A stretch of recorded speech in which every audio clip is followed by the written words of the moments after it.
राष्ट्रपति द्रौपदी मुर्मू ने राष्ट्रीय पंचायत पुरस्कार सप्ताह का किया शुभारंभ। कहा, देश के गांव पूरे भारत के विकास की बुनियादी इकाई, सर्वप्रथम इन्हें करना होगा विकसित। उत्तर भारत सहित देश के अन्य राज्यों में अगले 3 दिन तक लू चलने की संभावना। पंजाब, हरियाणा और चंडीगढ़ में पश्चिमी विक्षोभ के सक्रिय होने से हो सकती है बारिश। और मुख्यमंत्री मनोहर लाल ने ली हाई पावर्ड वर्किंग कमेटी की बैठक। पंचकुला शहर में सफाई व्यवस्था सुनिश्चित करने के साथ कंपनी करेगी कचरे का सही निस्तारण। नमस्कार, चंडीगढ़ से आपका स्वागत है। मैं हूं शैली तनेजा। अब समाचार विस्तार से।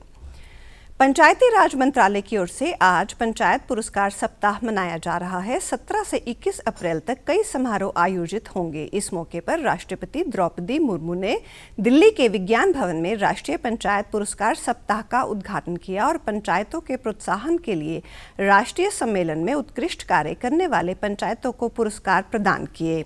इस अवसर पर राष्ट्रपति ने देश भर से 1500 से अधिक प्रतिनिधि मंडलों को संबोधित भी किया।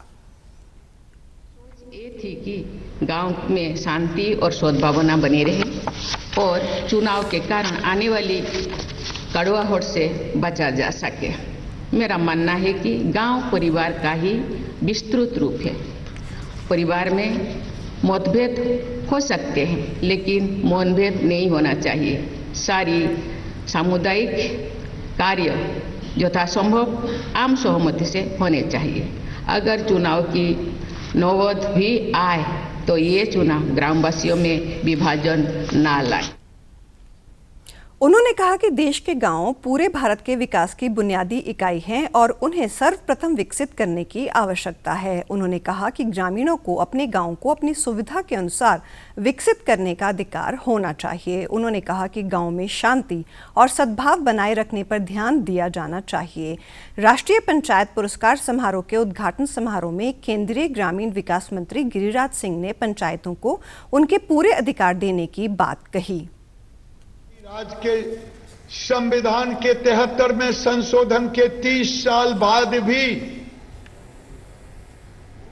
मैं ये कह सकता कि कुछ राज्यों ने जरूर इनके अधिकार को दिए हैं। उनके लिए उनका मैं शुक्रगुजार हूं और आज कहूंगा, आज आप अपने आप में राज्यों को एक निर्णय लेने का समय आ गया है कि आप पंचायती राज को उनके कानूनी अधिकार दें। पंचायती राज मंत्रालय इस अवसर को यादगार बनाने के लिए पंचायतों के संकल्प से सिद्धि का उत्सव के विषय वस्तु पर आधारित कई सम्मेलनों की एक श्रृंखला आयोजित कर रहा है। पश्चिम बंगाल, बिहार और तटीय आंध्र प्रदेश में अगले 4 से 5 दिन तक लू चलने का अनुमान है। मौसम विभाग के अनुसार पंजाब और हरियाणा में कुछ स्थानों पर अगले 2 दिन लू की स्थिति रहने की संभावना है। उत्तर प्रदेश, उत्तर पश्चिमी भारत, मध्य प्रदेश तथा पूर्वी भारत के ज्यादातर मैदानी क्षेत्रों में अधिकतम तापमान 40 डिग्री से ऊपर रहेगा। उत्तर पश्चिम, पूर्व और पूर्वोत्तर भारत के ज्यादातर क्षेत्रों में अधिकतम तापमान सामान्य से 3 से 5 डिग्री सेल्सियस अधिक रहेगा। दिल्ली में तो अभी कोई हीट वेव का पॉसिबिलिटी कम है, लेकिन टेम्परेचर्स फिर भी नॉर्मल से ज़्यादा रहने की उम्मीद है। 3 से 4 डिग्री आप नॉर्मल रह सकते हैं।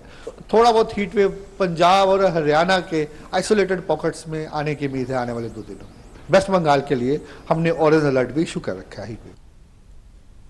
चंडीगढ़, पंजाब और हरियाणा में एक बार फिर पश्चिमी विक्षोभ सक्रिय हो रहा है, जिससे 18 से 20 अप्रैल तक 3 दिन तक गरज और चमक के साथ बारिश के आसार हैं। इससे तापमान में गिरावट आएगी। हरियाणा के मुख्यमंत्री मनोहर लाल ने कल चंडीगढ़ में हाई पावर्ड वर्किंग कमेटी की बैठक की। इस दौरान पंचकूला में सफाई व्यवस्था सुनिश्चित करने और डोर टू डोर कचरा इकट्ठा करने के लिए 1 साल का ठेका एक कंपनी को दिया गया। कंपनी द्वारा कचरे के निपटान के लिए door to door collection, transportation और प्रोसेसिंग की जाएगी। बैठक में बताया गया कि पंचकूला शहर के करीब 70,000 घरों से 200 टन प्रतिदिन कचरा निकलने का अनुमान है। सीएम ने अधिकारियों को निर्देश दिए कि कचरा उठाने वाले वाहनों पर जीपीएस के साथ साथ सभी घरों में RFID लगाई जाए, इससे हर घर से कचरे का उठान सुनिश्चित होगा, तो वहीं निगम के पास भी वास्तविक जानकारी उपलब्ध रहेगी और अधिकारी निगरानी रख सकेंगे। शहरी स्थानीय निकाय मंत्री डॉक्टर कमल गुप्ता ने कहा कि मुख्यमंत्री के नेतृत्व में राज्य सरकार पंचकुला को स्मार्ट सिटी बनाने के लिए प्रयासरत है। उन्होंने अधिकारियों को निर्देश दिए कि डोर टू डोर कलेक्शन पर विशेष निगरानी रखी जाए। भारत तिब्बत सीमा पुलिस बल भानु पंचकूला में 6ठे महिला कमांडो कोर्स में 19 महिलाओं और 100वें पुरुष कमांडो कोर्स में 94 और bureau of police research and development के 7 प्रशिक्षणार्थी ट्रेनिंग ले रहे हैं। ITBP महानिरीक्षक ईश्वर सिंह दुहन ने बताया कि ये कोर्स महिला कमांडो के लिए 6 सप्ताह और पुरुष कमांडो के लिए 10 सप्ताह के लिए चलाए जा रहे हैं। जवानों को शारीरिक तौर पर तो दक्ष बनाते ही हैं, मेंटली तौर पर दक्ष बनाते हैं। उसके अलावा जैसे हेलीकॉप्टर स्लेदरिंग हुआ, वेपन में महारथा हुई, डिमोलिशन में एक्सपर्टीज हुई, इन चीज़ों के ऊपर विशेष तौर पर हम फोकस करते हैं। और जवानों को फिजिकल फिट करने के लिए हम लोग फिजिकल ट्रेनिंग के अलावा एंडोरेंस जो रन्स भी होते हैं, जिसमें 5 किलोमीटर से लेकर 40 किलोमीटर तक की दौड़ हम लोग कराते हैं, जिसमें उनको स्पेसिफाइड टाइम में आना होता है। उन्होंने बताया कि कमांडो कोर्स में प्रशिक्षणार्थियों को विषम परिस्थितियों से निपटने के लिए तैयार किया जाता है। हेली स्लेदरिंग कमांडो कोर्स का मुख्य हिस्सा होते हैं। इसमें हेलीकॉप्टर द्वारा रस्सी के सहारे उतरने की कला सिखाई जाती है। इसके अलावा धीमी गति से तैनाती का उपयोग तब किया जाता है जब विपक्ष से आग लगाने का खतरा हो। कमांडो सभी बलों में विशेष सैनिक होते हैं, इसलिए कमांडो के पास फिसलने का बुनियादी कौशल होता है।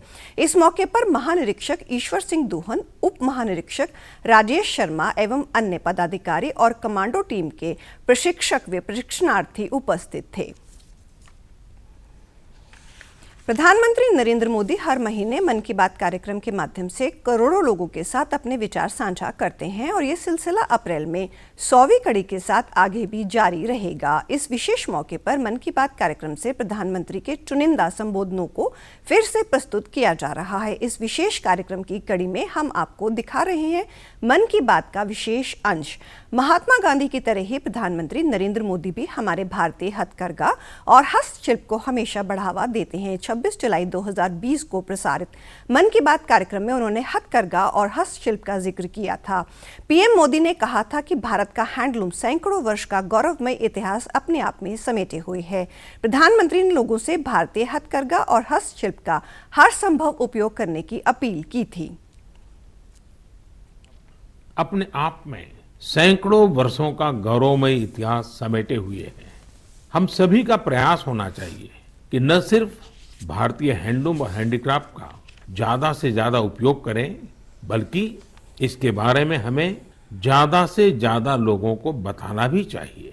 भारत का हैंडलूम और हैंडीक्राफ्ट कितना रिच है, इसमें कितनी विविधता है, ये दुनिया जितना ज्यादा जानेगी उतना ही हमारे लोकल कारीगरों और बुनकरों को लाभ होगा। गली क्रिकेट टूर्नामेंट के एग्जीबिशन मैचों की श्रृंखला में कल शाम सेक्टर 16 के क्रिकेट स्टेडियम में एडवाइजर 11 और UTCA 11 के बीच प्रदर्शनी मैच खेला गया। एडवाइजर 11 ने कप्तान धर्मपाल के नेतृत्व में पहली बल्लेबाजी करते हुए 15 ओवरों में 3 विकेट खोकर 136 रन बनाए। उनकी ओर से अरुल रंजन ने 39 रनों की पारी खेली। जवाब में संजय टंडन की कप्तानी में बल्लेबाजी करने उतरी UTCA 11 15 ओवरों में 3 विकेट खोकर 121 रन ही बना सकी। 15 रनों से जीत दर्ज करने वाले एडवाइजर 11 के अरुल रंजन को मैन ऑफ द मैच पुरस्कार दिया गया। साथ ही विजेता और उप विजेता टीमों को ट्रॉफी दी व विशिष्ट अतिथि RK साबू एवं अतुल खन्ना ने मोमेंटो भी भेंट किए। और अब पेश हैं खबरें फटाफट।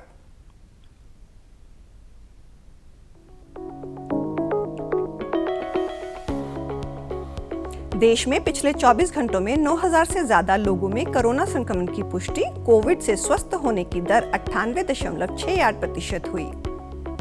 गुजरात के सोमनाथ में आज से शुरू होगा सौराष्ट्रीय तमिल संगमम। प्रधानमंत्री ने सभी प्रतिभागियों को दी शुभकामनाएं। रक्षा मंत्री करेंगे उद्घाटन। अमरनाथ यात्रा के लिए पंजीकरण प्रक्रिया आज से शुरू। ऑनलाइन और ऑफलाइन दोनों माध्यम से कर सकते हैं पंजीकरण। 62 दिन तक चलेगी यात्रा। राज्यपाल बंडारू दत्तात्रेय ने चंडीगढ़ में थैलेसीमिया पीड़ित बच्चों के प्रति संवेदनाएं जगाने के लिए आयोजित मैराथन को दिखाई हरी झंडी। और आप हमारे समाचार YouTube channel DD news Chandigarh, Facebook DD news Chandigarh, Twitter handle DD news CHT पर भी देख सकते हैं। इसी के साथ चंडीगढ़ से समाचारों का सिलसिला समाप्त होता है। नमस्कार।